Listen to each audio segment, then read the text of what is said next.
In this video, we will demonstrate how to show and hide unique names, node numbers, and pipe numbers of components within FluidFlow.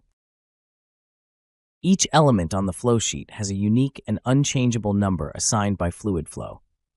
However, users can utilize the unique name field that is common to all components to enter preferred naming conventions.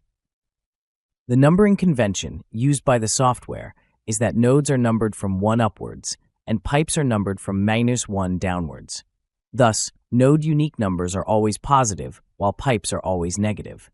As demonstrated, the flowsheet toolbar has toggle buttons to show or hide unique name and numbers as desired. Toggling the unique name, node, and pipe numbers on and off is particularly helpful for large networks to avoid overcrowding in your model. In the final video of this module, we will learn how to export and customize reports in FluidFlow.